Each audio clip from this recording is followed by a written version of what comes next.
what I'm doing today, if you couldn't gather from the thumbnail, is looking at some mods for the Burned Man in Fallout 4. So we have a couple of things that I'll be using for a future survival run for the Burned Man. I'll be looking at just these three mods here. I've got the physically based Joshua Graham outfit, the Salvation from the HKG3 family, and then I have a Light Shining in Darkness, which is a 45 auto pistol with custom animation, sound effects, all that stuff. There is one other thing that I will be kind of tentatively showcasing, which is a Legion power armor.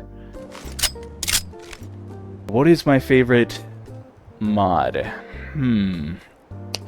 That is actually a tough question. Let me fire some bullets and I'll think of an answer.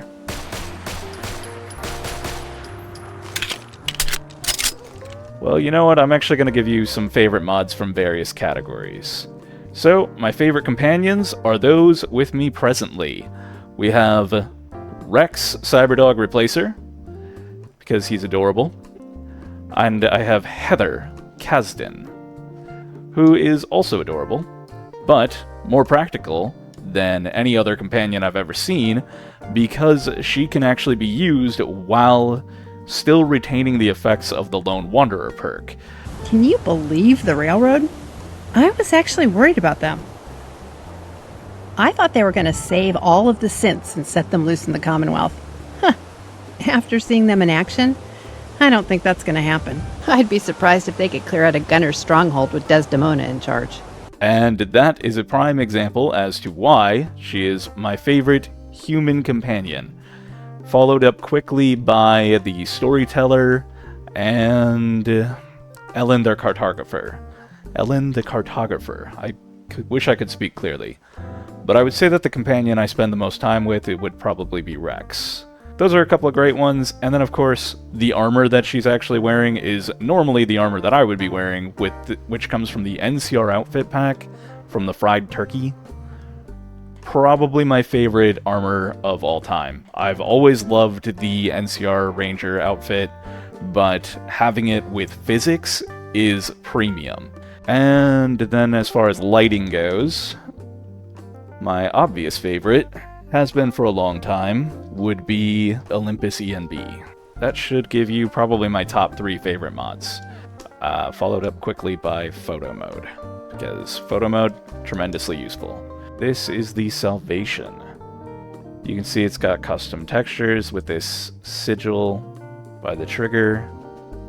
It comes with a drum magazine, an LMG barrel, and reflex sight. I kind of felt like it has a scope, but now that I'm looking at it, that is clearly not the case. Then we have Joshua Graham's Burned Man attire. So this is from the mod Physically Based Joshua Graham. It's super simple to acquire. All you do is go into the chemistry station and craft the damn thing. But what makes it especially appealing to me is the fact that it can be equipped with ballistic weave. So it's actually a decently armored suit. At base though, it has a very low armor rating. So if you don't join the railroad and don't do some of that mundane Radiant Quest crap, you don't get your ballistic weave. The only other way to do it is to mod it in and make it accessible from the very start, but I feel like that's kind of cheating. Plus, I always kill everyone in the railroad, so I have to go there anyway. I might as well get something out of it, even if it takes a little bit.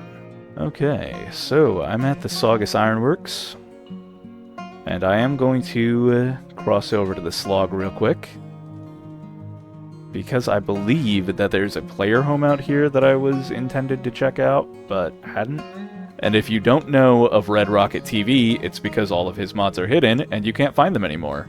Except through a couple of mod collections on Vortex, possibly through Wabajak as well, but I'm not positive on that. He has the best player homes in existence.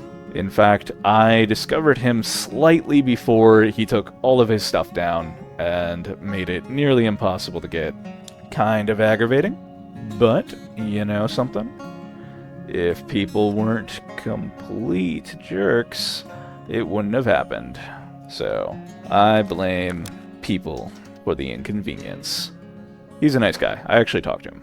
So, every single one, well, I shouldn't say every single one. Most of Red Rocket TV's player homes come with a power armor station, a doghouse, so that you can have dogs settle in, and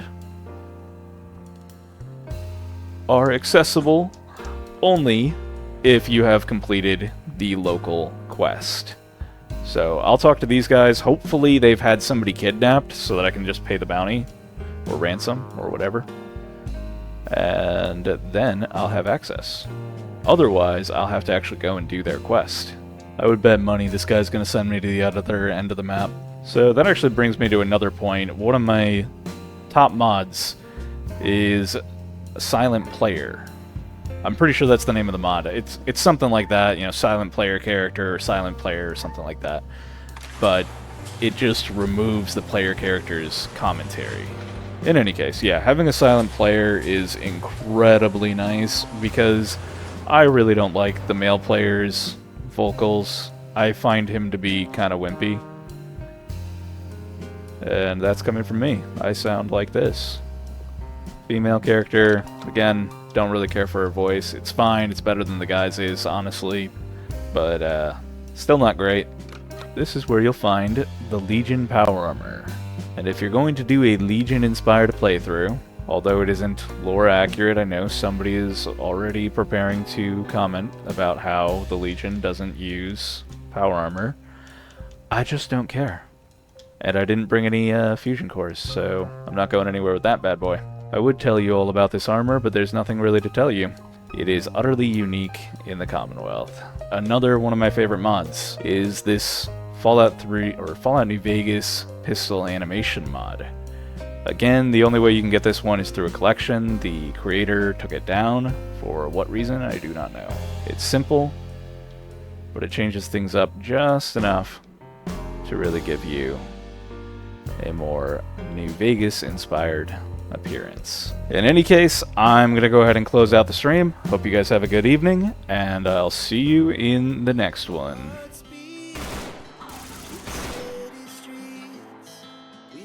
See, I had to fire upon them, because had they fired upon me, I would be in trouble. And you know what, Preston Garvey, I think that I can make my settlements wherever I damn well please. Also, I don't need to make a settlement here, because, if I'm correct, there is a Red Rocket TV player home at this location, and I have never seen it before, which means you get a first-time view of me getting my ass kicked by a Deathclaw, because that's what I just heard. So you might think I'm crazy for switching from my gun to my battle axe, but you would be wrong. I can kick the crap out of, quite literally, anything with this axe, because it has two major effects that make it pretty much unbeatable in melee combat. It staggers opponents, and it causes a bleed effect.